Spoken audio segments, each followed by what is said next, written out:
Bueno, continuamos con un nuevo video de la materia ecuaciones de la física matemática. Lo que vamos a hacer antes de comenzar la clase de hoy es repasar un poco lo que hicimos en el video de la clase pasada. En la clase pasada nosotros vimos lo que es el teorema del valor medio. El teorema del valor medio, ¿qué nos decía? Bueno, más o menos lo que hace el teorema del valor medio es relacionar la representación como promedio de una función con el concepto de función armónica. Entonces, ¿qué nos decía el teorema del valor medio? Si uno tiene un conjunto abierto en Rn y además una función armónica, entonces para toda bola contenida compactamente en U y para todo punto X cuyo centro es cuyo valor es el centro de la bola, se puede representar la función como el promedio en el borde de la bola o como el promedio en el interior de la bola, ¿sí? Bueno, esa era la primera parte. También valía, digamos, al revés. Si dado un punto X en U y toda bola centrada en X y radio R compactamente contenida en U, se puede representar la función como promedio en el borde de esa bola arbitraria, entonces la función es armónica, ¿sí? Entonces es como un ida y vuelta. Si es armónica, se puede representar como el promedio en una bola o en el borde de la bola, o también si se puede representar la función en el borde como promedio en el borde de cualquier bola, entonces la función es armónica, ¿sí? Y después vimos que en realidad esta propiedad de representación que puede tener una función es muy poderosa en el sentido de que alcanza con que la función sea continua y con que tenga esa propiedad de representación para implicar que la función tiene derivadas de todos los órdenes, ¿sí? Y en consecuencia, si tiene derivadas de todos los órdenes, en particular tiene derivadas de orden 2 y por el punto 2 del teorema del valor medio es armónica. ¿Está bien? Entonces, este segundo resultado es muy importante porque lo que nos dice es que con solamente ser continua, con no suponer nada de derivabilidad de la función, pero asumiendo que se puede representar como el promedio en el borde de una bola arbitraria, eso alcanza para implicar que tiene derivadas de todos los órdenes. Es decir, el resultado es realmente muy, muy potente. Y en consecuencia armónica, ¿sí? Entonces, esto es lo que más o menos nosotros vimos en la clase pasada. La idea de la clase de hoy es ver qué aplicaciones tiene este teorema del valor medio. Y la aplicación más importante que va a tener este teorema del valor medio, o una de las aplicaciones más importantes que van a tener, tiene que ver con lo que se llama el principio del máximo y el principio del mínimo, que van a ser principios muy importantes para obtener propiedades de ecuaciones diferenciales, como lo vamos a ver más adelante, ¿sí? Entonces, primero vamos a ver entonces de qué se trata esto del teorema del principio del máximo y el principio del mínimo, ¿sí? Entonces, ¿qué es lo que es el principio del máximo? Entonces, el principio del máximo nos dice lo siguiente. Si U es un subconjunto del espacio euclídeo Rn abierto y acotado, y además U es una función de clase C2 en U, y además es continua hasta la clausura con U armónica. Es decir, esto significa que U es armónica. Entonces, se cumplen dos cosas. Primera cuestión. Nos dice que con estas hipótesis, el máximo que alcanza la función en la clausura del dominio coincide con el máximo que alcanza la función en el borde del dominio.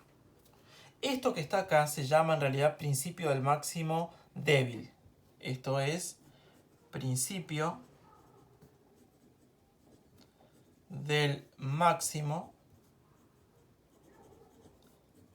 débil, ¿sí? Y la segunda parte de nuestro principio del máximo nos dice lo siguiente. Si además suponemos que el dominio U es conexo, si además U es conexo y el máximo de U en la clausura se alcanza en un punto interior, es decir, se alcanza en un punto x0, donde este punto x0 es un punto en el interior de U, entonces U es igual constante en U, ¿sí? Esto que está acá, esto último, se llama el punto 2, esto se llama principio del máximo fuerte.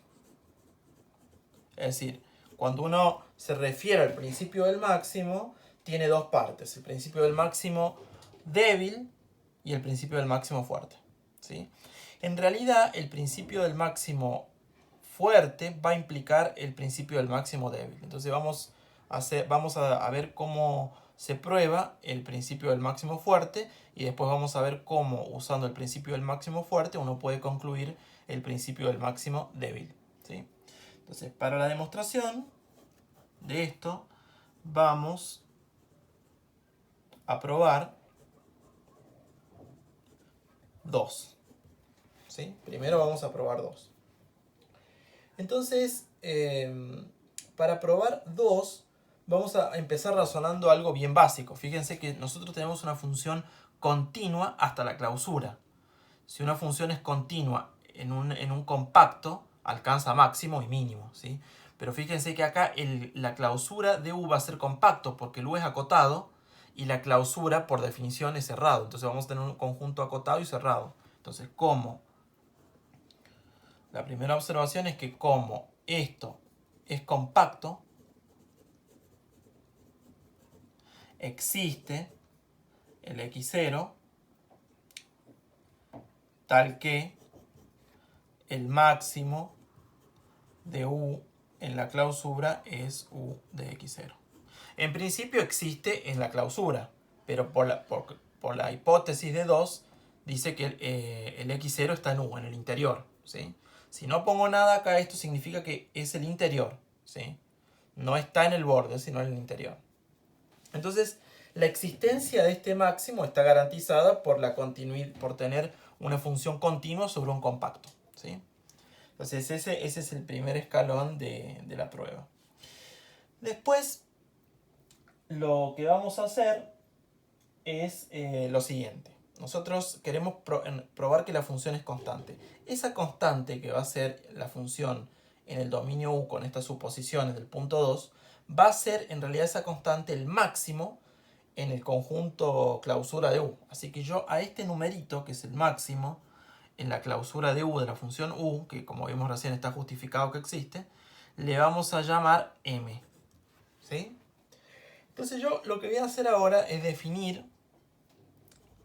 se define el conjunto U sub M como la colección de puntos en el conjunto U tales que U de X me da el máximo.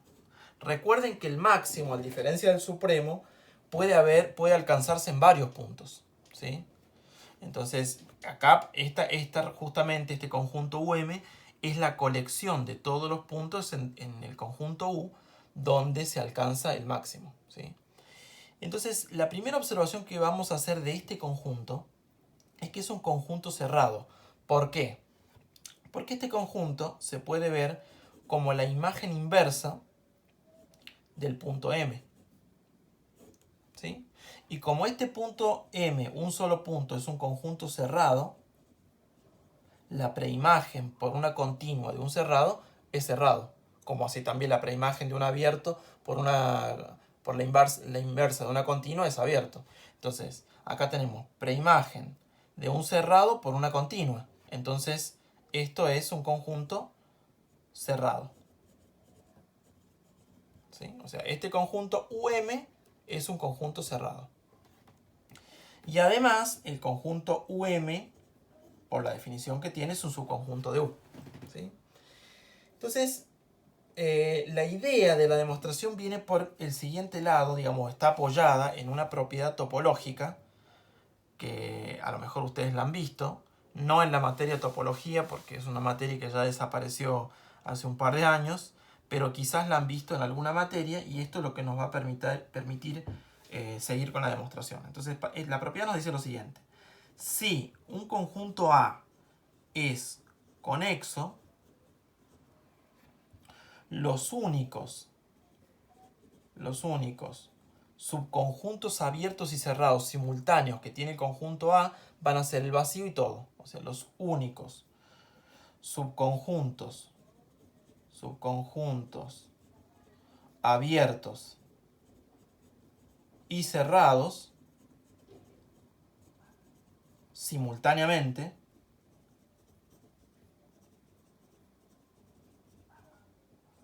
son el vacío y todo el conjunto. ¿Sí? Esa es una propiedad topológica que nosotros vamos a usar acá. Entonces, nosotros, fíjense, ¿por qué lado va la demostración? Nosotros, la idea es probar de que este conjunto UM es igual al conjunto U, coincide con el conjunto U. Entonces, nosotros ya sabemos que el conjunto es cerrado. Si de algún modo podemos probar que el conjunto este UM, además de ser cerrado, es abierto, entonces el conjunto UM por esta propiedad va a coincidir con todo el conjunto A. ¿Por qué? Porque el conjunto UM es un subconjunto de un conexo que va a ser abierto y cerrado y además es distinto de vacío. No se va a dar la posibilidad del vacío. ¿Por qué? Porque el conjunto UM tiene por lo menos el punto X0. Como existe un punto X0 en U, por la suposición este punto X0 está en U, donde U de X0 me da M, por lo menos tiene el punto X0. Entonces, lo primero que observamos es que el punto X0 pertenece al conjunto M. Entonces, el conjunto UM es distinto de vacío. ¿Sí? Entonces, vamos a probar que es abierto. ¿Sí? Veamos que el conjunto UM es abierto. Entonces, para probar que es abierto, me voy a tomar un punto en el conjunto UM y yo tendría que encontrar una bola centrada en este punto que esté contenida en UM. Si yo puedo encontrar una bola centrada en este punto que esté contenida en UM, el conjunto UM es abierto, por definición de abierto. Entonces yo lo que va a servir va a ser cualquier bola contenida compactamente en U y centrada en I. Entonces lo que vamos a tomar es una bola arbitraria centrada en ese punto I y compactamente contenida en U. Entonces vamos a ver que con esto nos va a alcanzar. ¿Sí? Entonces, ¿qué pasa? Como el punto I pertenece a UM, se cumple de que U de I es M. ¿Sí? Entonces, lo que voy a tener es que 0 lo puedo ver como M menos U de I. ¿Sí? Y ahora viene la utilización o el uso del teorema del valor medio. Digamos, acá es donde va a intervenir el teorema del valor medio. ¿Por qué? Como la función U es armónica, ¿no? Por hipótesis la función U es armónica en todo el dominio, en particular yo puedo usar la propiedad de representación. Es decir, por el teorema del valor medio, teorema del valor medio, yo voy a poder, esta M por ahora la dejo igual, voy a poder representar esto como el promedio en la bola esta, centrada en I y radio R, U de X, de X. En principio puedo hacer eso.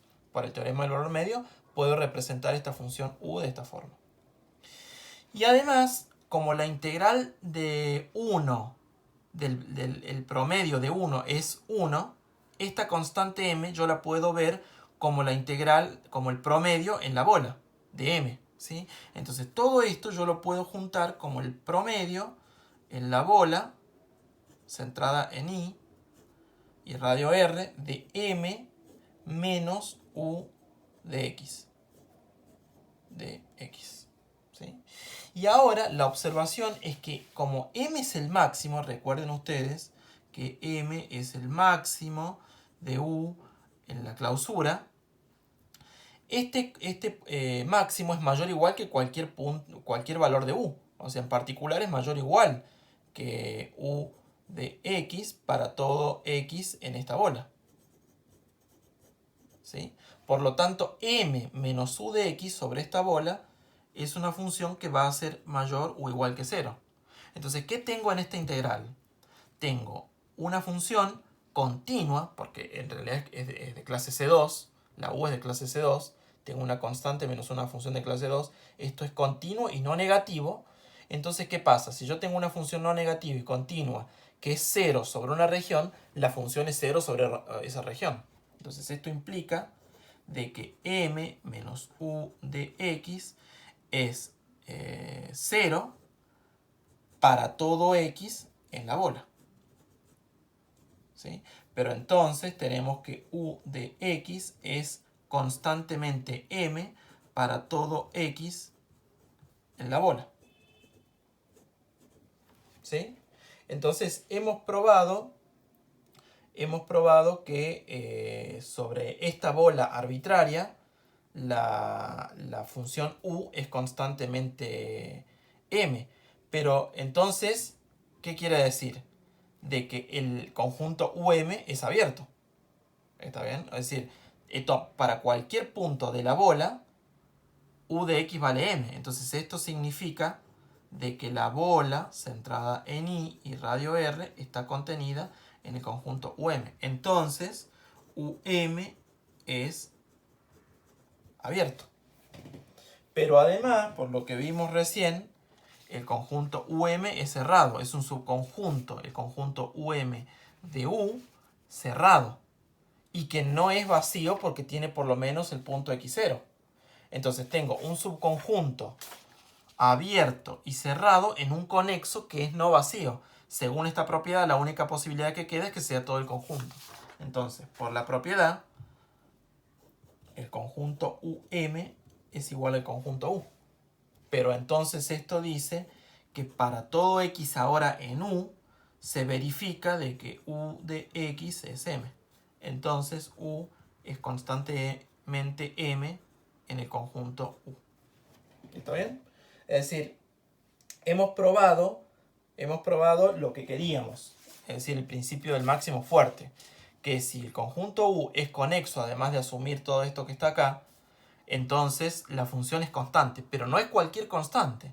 La constante a la que va a ser igual es el máximo en la clausura. Es decir, la función U en este caso va a ser constantemente M el máximo de U en la clausura.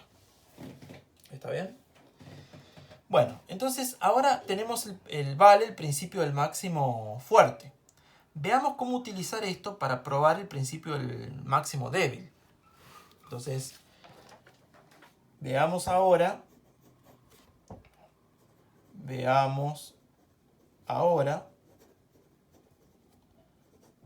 que vale 1. ¿Está bien? Entonces, 1, recuerden ustedes, el principio del máximo débil, nos dice que con estas hipótesis, si U es abierto y acotado y U es armónica, el máximo en la clausura se agarra en el borde. ¿Sí? Bueno, entonces esto va a ir por el absurdo. ¿Sí? Supongamos que no. Supongamos que el máximo se alcanza en un punto del interior. Es decir, supongamos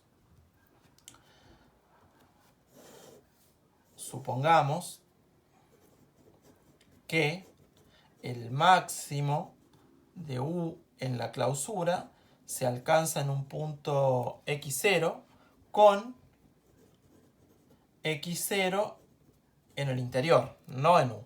Entonces lo que nos está diciendo esto, si se alcanza en el interior, es que el máximo de U en la clausura que en realidad, si yo no dijera nada de esto, siempre es mayor o igual que el máximo en el borde, porque el borde está contenido acá.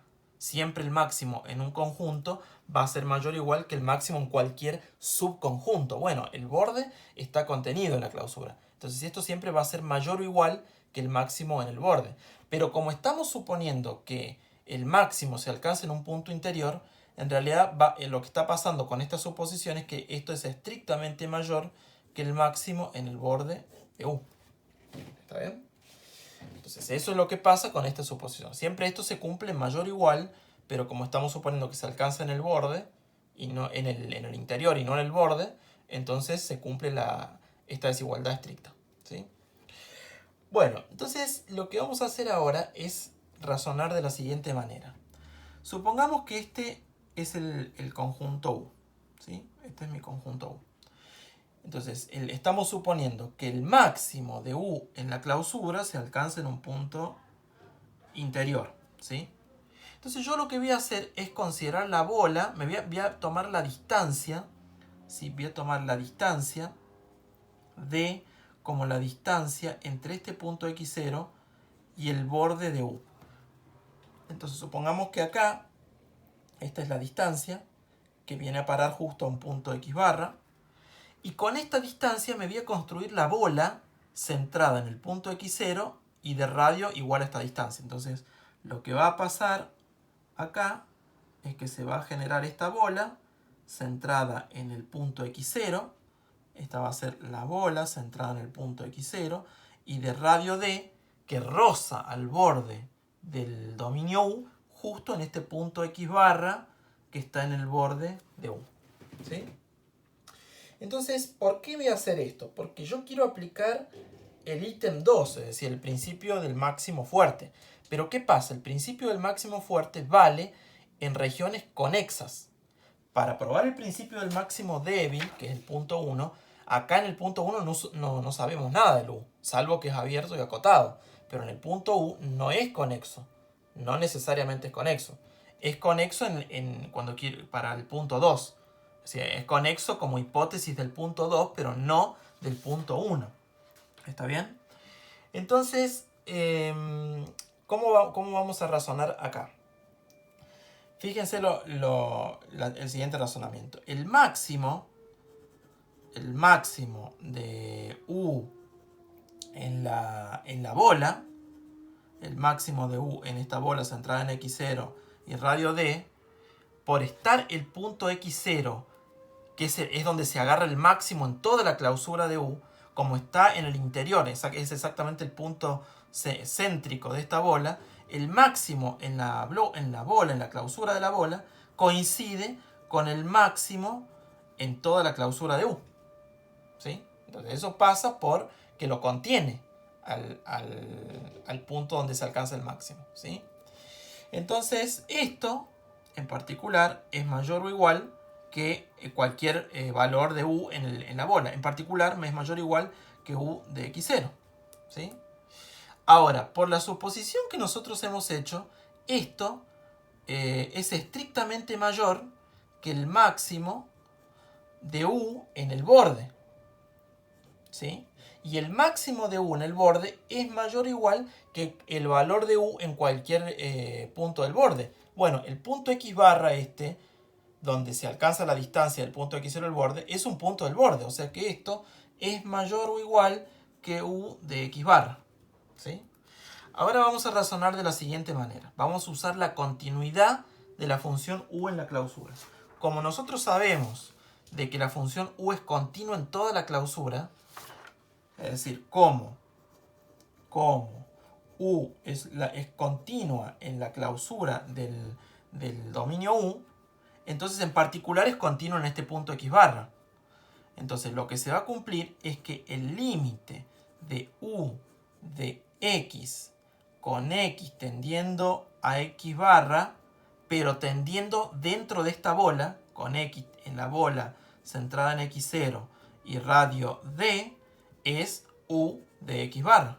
¿Está bien? Esto es por la continuidad. Y además, en realidad vale cuando x tiende de cualquier lado, pero como la función es continua, vale tendiendo de un lugar en particular. Bueno, nosotros vamos a tender por adentro de esta bola al punto x barra. Y usando la continuidad se cumple esto que está acá. Ahora, como la función u siempre está evaluada en puntos de acá, lo que vamos a hacer es usar el principio del máximo fuerte para concluir de que la función u es constantemente igual al máximo dentro de la bola. Entonces, por principio del máximo fuerte, es decir, esto es el punto 2, ¿sí? El máximo, nosotros estamos diciendo que el máximo en la bola se alcanza en el interior. Entonces, la función u de x es constantemente igual al máximo de u en la bola. Esto es lo que nos dice esto es el principio del máximo fuerte. Si el dominio es conexo, esto es porque la bola, esta bola, es conexa. Como la bola es conexa, si el máximo se alcanza adentro, bueno, el máximo se alcanza adentro, se está alcanzando en el punto, recuerden ustedes que todo esto es igual a u de x0. ¿Sí? El máximo en la clausura coincide con el máximo en la clausura de la bola, es u de x0. Se está alcanzando el máximo de u en la clausura de la bola adentro. Entonces, adentro del conjunto este conexo, por principio del máximo fuerte, es constantemente igual al máximo en la clausura de la bola. Es decir, la bola está jugando de u en el ítem 2 del principio del máximo fuerte. ¿Sí? Pero el máximo en la bola coincide con el máximo en toda la clausura y es u de x0. Por lo tanto, este límite, la función u es constantemente u de x0. O sea, acá estoy tomando el límite de la función constantemente u de x0. Es decir, el u de x0 es el límite de u de x con x tendiendo a x barra, con x en la bola, ¿sí? Pero esto vimos por continuidad que es u de x barra, ¿sí? Entonces déjenme ponerle un asterisco a esto que está acá.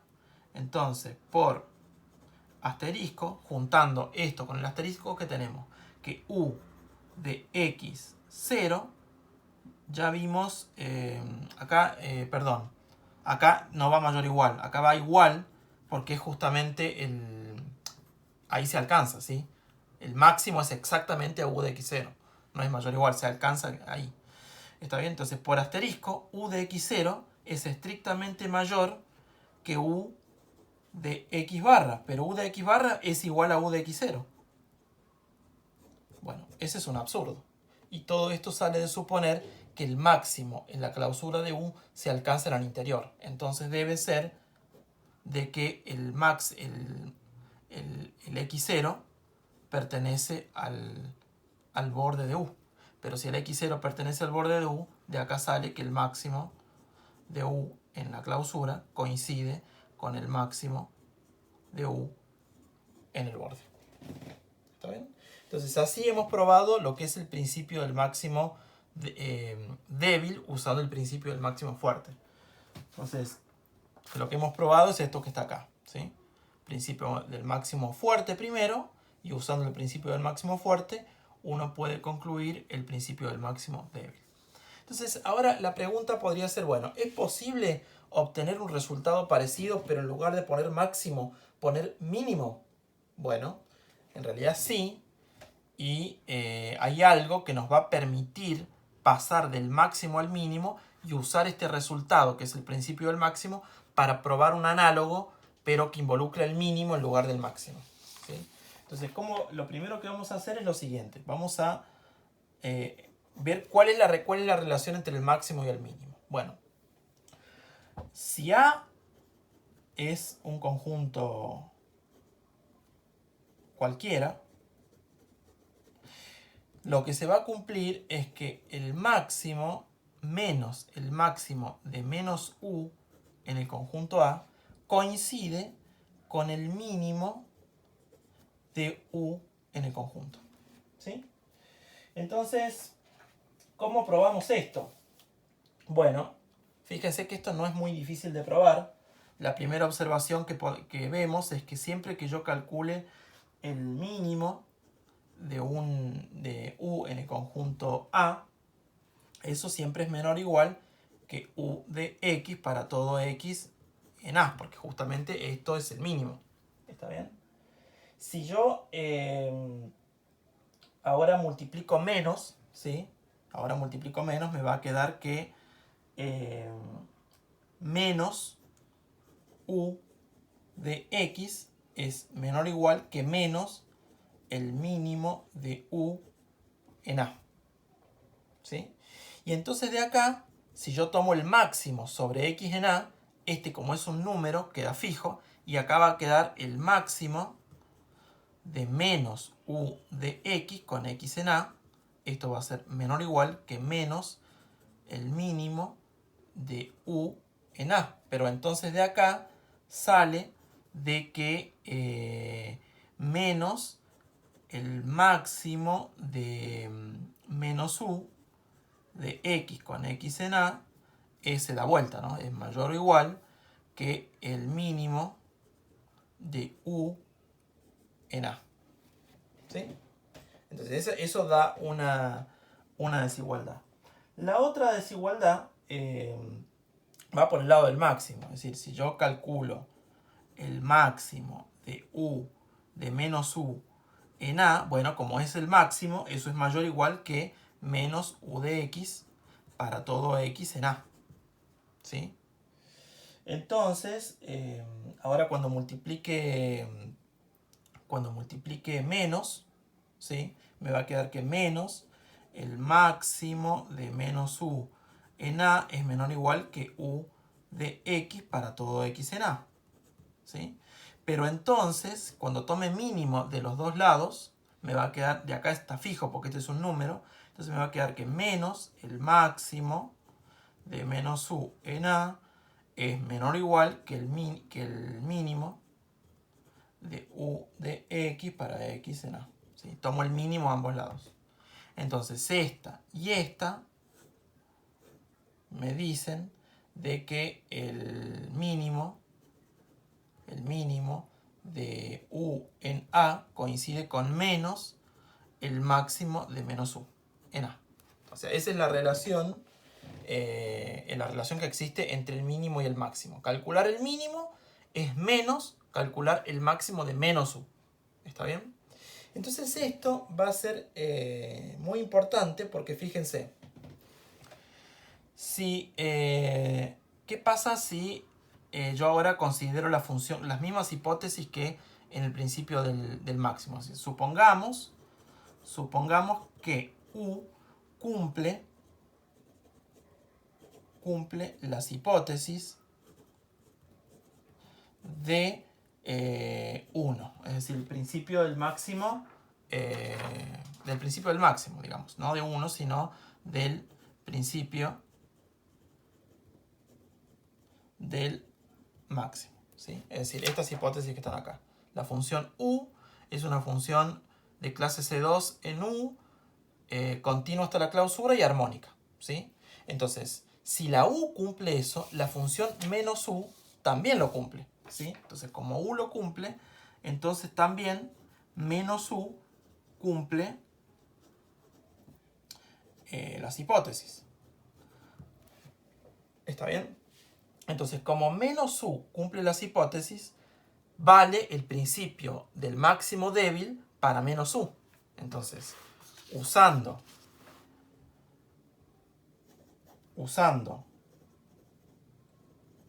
el principio del máximo débil en menos U, ¿qué vamos a tener? Que el máximo de menos U en la clausura coincide con el máximo de menos U en el borde. Es decir, estamos aplicando el principio débil del máximo pero en lugar de u con menos u, porque si u cumple las hipótesis, estas, menos u también. Y si menos u las cumple, vale el principio del máximo en menos u y es esto que está acá. Pero multiplicando menos, también. Es decir, entonces también menos el máximo de menos u en la clausura coincide con menos el máximo de menos u en el borde. Pero por lo que acabamos de ver recién, esto es el mínimo de u en la clausura y esto es el mínimo de u en el borde. Entonces, si u cumple todas las hipótesis del principio del máximo, entonces se cumple una especie de principio del máximo débil, pero en lugar de poner máximo va con mínimo. ¿Está bien? Veamos ahora qué pasa con el punto 2. ¿Está bien? Entonces ahora supongamos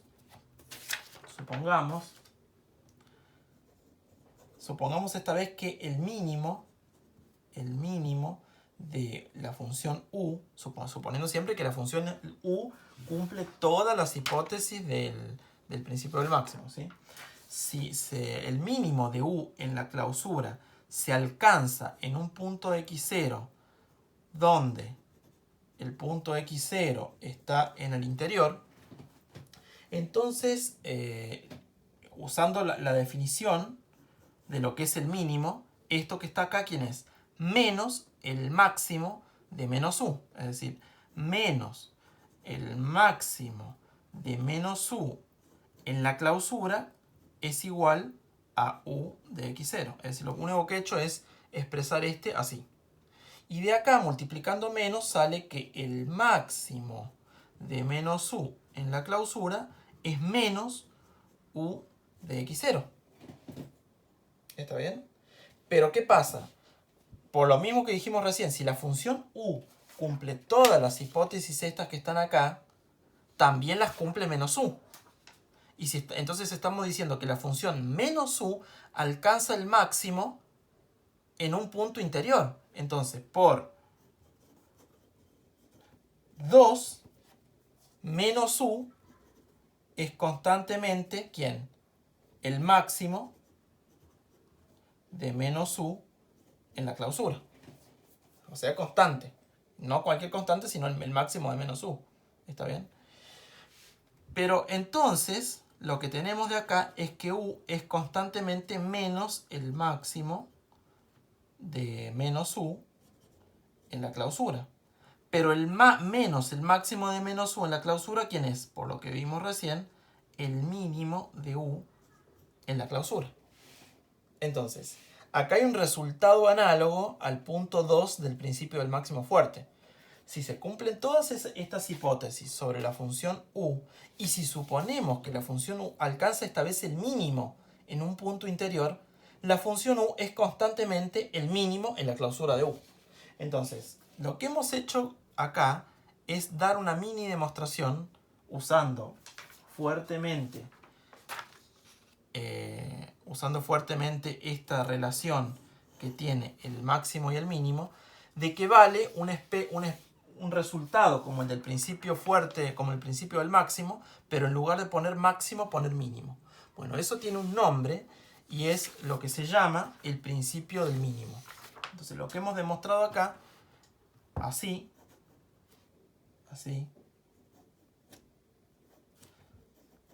hemos demostrado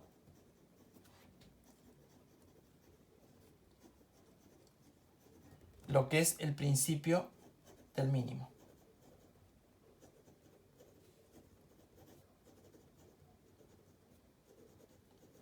¿Qué es el principio del mínimo? Bueno, la u va a satisfacer las mismas hipótesis que el principio del máximo. Es decir, si u contenido en Rn es un conjunto abierto y acotado, y además u es una función de clase C2 en u, intersección continua hasta la clausura, ¿sí? Y además la función u es armónica, entonces se cumplen dos cosas. Primero, esta vez el mínimo, ¿sí? El mínimo de u en la clausura coincide con el mínimo de U en el borde. Esto ahora se va a llamar principio del mínimo débil. ¿Sí? Y también acabamos de probar que se cumple una versión del punto 2, pero reemplazando el mínimo por el máximo. Es decir, si además U es conexo, y además esta vez el mínimo de U en la clausura se alcanza en un punto interior, entonces U es constante en todo el conjunto U. De hecho, esta constante es el mínimo de U en la clausura. ¿Sí? Esto que está acá se llama principio del mínimo fuerte. ¿Sí? Entonces, estos son los dos principios que implican el teorema del valor medio. ¿Sí? Si el teorema del valor medio, en realidad, bueno, por ser la función armónica, aún se cumple el teorema del valor medio, y el teorema del valor medio permite probar lo que es un principio del mínimo, débil y fuerte, y un principio del máximo, que tenemos por acá, que hicimos recién, débil y fuerte. Estas dos herramientas, principio del máximo y principio del mínimo, van a permitir sacar propiedades de ciertos problemas que involucran ecuaciones diferenciales. ¿Sí? Veamos algunas de esas propiedades. ¿Sí? Entonces, propiedades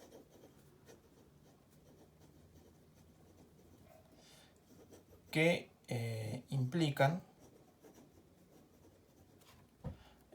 los principios. ¿Sí? Bueno, como primera propiedad vamos a considerar el siguiente problema.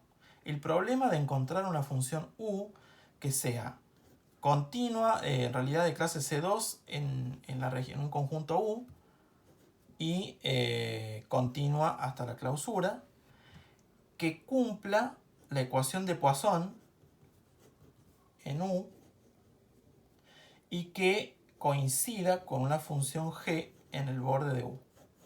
Esto no es otra cosa que el problema de Dirichlet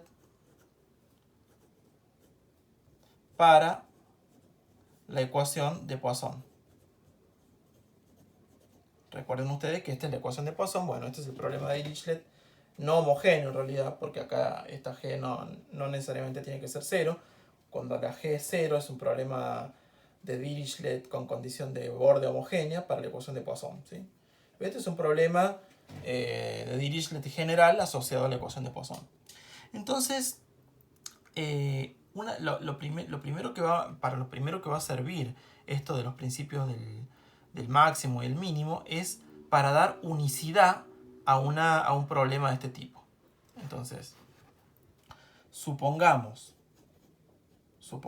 que U sub 1 y U sub 2 son soluciones para el problema P, le vamos a decir. ¿Sí? Y voy a definir la función W como la diferencia entre U sub 1 y U sub 2. Entonces, con esta definición, lo que se va a cumplir es lo siguiente. Fíjense, si yo calculo el laplaciano de esta W, es el laplaciano de U menos el U1 menos el laplaciano de U2, por la linealidad del laplaciano. Pero como el laplaciano de U1 es F y el laplaciano de U2 menos el laplaciano de U2 es F, entonces el laplaciano de esto es 0. O sea que se cumple que el laplaciano de W es 0 en U. Y con la condición de borde lo mismo. Como U1 es G y U2 es G, cuando haga la diferencia, W va a ser 0 en el borde de U. O sea, siendo U sub 1 y U sub 2 soluciones de este problema, la diferencia es solución de este otro problema que está acá. ¿Está bien? Entonces, resulta ser de que la función, al cumplir la función W, esto es armónica. O sea, fíjense que lo que sale de acá es que esta W es armónica. Y es de clase C2 en U y continua hasta la clausura. Se cumplen todos las hipótesis del principio del máximo, ¿sí? Entonces, por principio del máximo, en realidad el principio del máximo débil, que es decir, el primer punto, ¿qué se va a cumplir? Que U sub 1 menos U sub 2, que es W es, en X, es menor o igual que el máximo de W en la clausura de U. Pero justamente por principio del máximo débil, esto es el máximo de W en el borde. Pero en el borde W vale 0, por lo tanto esto es 0. Entonces lo que tenemos de acá es que U sub 1 es menor o igual que U sub 2. Y ahora, si yo pongo al revés W, la defino al revés como U2, en lugar de poner U1 menos U2, pongo U2 menos U sub 1, entonces otra vez por el principio del máximo voy a concluir que U sub 2 es menor o igual que U sub 1. Entonces lo que voy a concluir es que U sub 1 es igual a U sub 2 en U. Y por continuidad en la clausura también, ¿sí? Entonces, lo que hemos obtenido es unicidad de este problema. Entonces, así,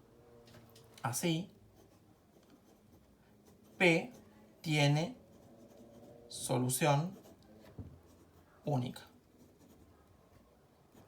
Es decir, el principio del máximo, en este caso el principio del máximo débil, permite concluir unicidad para el problema de Dirichlet asociado a la ecuación de Poisson, ¿sí? Entonces, esa es una de las aplicaciones Otra aplicación tiene que ver con el signo de una solución. 2.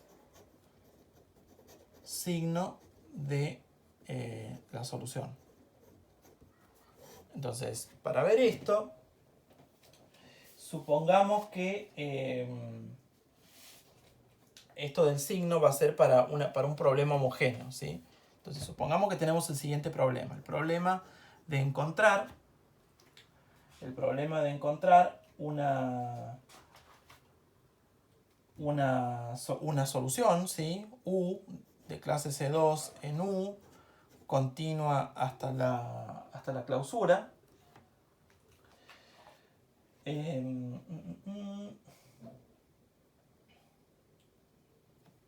Déjenme chequear.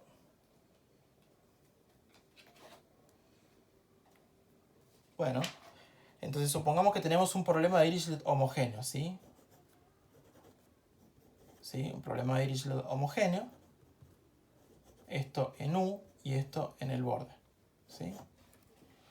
Entonces, y supongamos además, acá vamos a suponer que esta función G es mayor o igual que 0, pero además no es idénticamente 0. Es decir, puede haber algún punto donde se anule, pero la función no es idénticamente nula, ¿sí?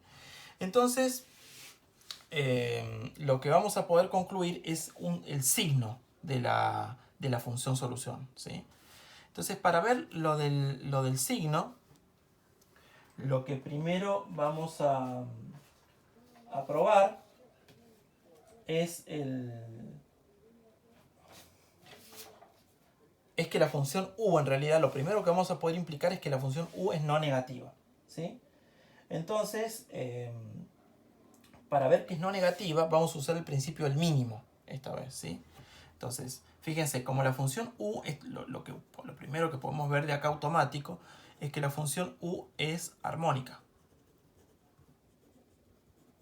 Sí, es una función armónica porque la Laplaciano es 0. Entonces, podríamos utilizar el principio del mínimo. Por principio del mínimo, lo que vamos a tener es que que u de x, ¿sí? Para x en u, es mayor o igual que el mínimo en la clausura. Pero por principio del mínimo, esto coincide con el mínimo en el borde de u. Pero en el borde coincide con la función g. O sea que acá puedo poner g. Pero como la función g es no negativa, esto es no negativo. Entonces, u de x es mayor o igual que 0 para todo x en u. ¿Sí? Y en realidad, como la función u es continua en la clausura, también va a ser mayor o igual que 0 en el borde, porque está bien, si me tomo un punto del borde, lo puedo ver como el límite de puntos convergiendo de adentro, y como es no negativo, adentro es no negativo en el borde. Es decir, fíjense, si yo me tomo un punto x barra en el borde de u, por continuidad, porque es continuo hasta la clausura, por continuidad, se va a cumplir de que el límite de u de x con x tendiendo a x barra es u de x barra.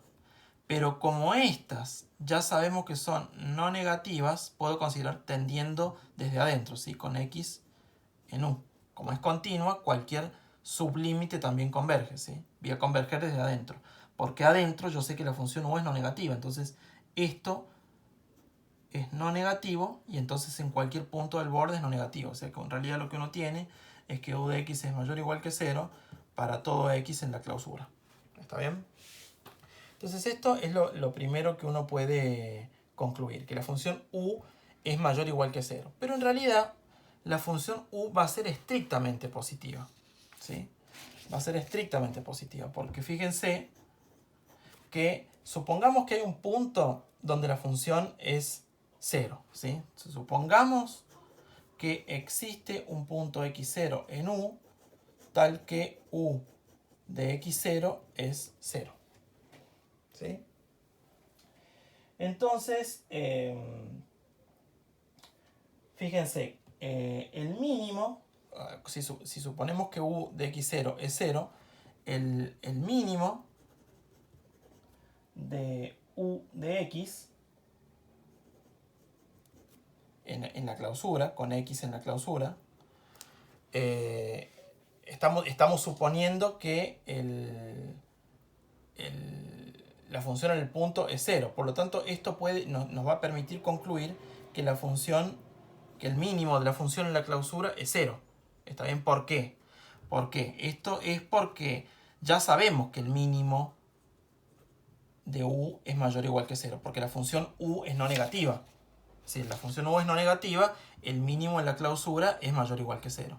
Pero también el mínimo de u en la clausura es menor o igual que u en cualquier punto interior. Bueno, en x0. En particular es menor o igual que u en x0, pero u en x0 es 0. Entonces, juntando estas dos cosas, sale de que el mínimo es 0. ¿Está bien? Entonces, ahora por el principio del mínimo fuerte, ¿qué nos decía el principio del mínimo fuerte? Fíjense. Si estamos en un conjunto conexo, vamos a suponer que acá tenemos la solución acá en un conjunto conexo, ¿sí? Para que se cumpla el principio del mínimo. Si estamos en un conjunto conexo y se cumplen estas hipótesis de que es armónica, como nosotros tenemos acá que es armónica, entonces la función u es constantemente igual al mínimo en la clausura. Pero nosotros ya sabemos de que el mínimo en la clausura es 0. Entonces, por principio del mínimo fuerte, u de x es constantemente el mínimo en la clausura de u, esto para todo x en u. Pero el mínimo ya vimos que es 0. Pero entonces, a ver, déjenme chequear. Bueno, está bien. Hasta ahora tenemos, con esta suposición de que hay un punto de que u es 0, concluimos de que la función u es 0. ¿Está bien? Pero entonces, fíjense, ahora vamos a ver cuál es la contradicción. 0 es menor o igual que g de x para todo x en el borde de u, porque la función g, que es el dato de contorno, es no negativa, ¿sí? Entonces la función g es mayor o igual que 0. Pero también la función g es menor o igual que el máximo de g en el borde, ¿sí? Porque justamente es el máximo. Pero en g en el borde g coincide con u, con la solución del problema este. Entonces esto es el máximo de u en el borde. Y por principio del máximo débil, el máximo en u coincide con el máximo en u. Ese es el máximo de u en la clausura. Pero u es idénticamente 0, ¿sí?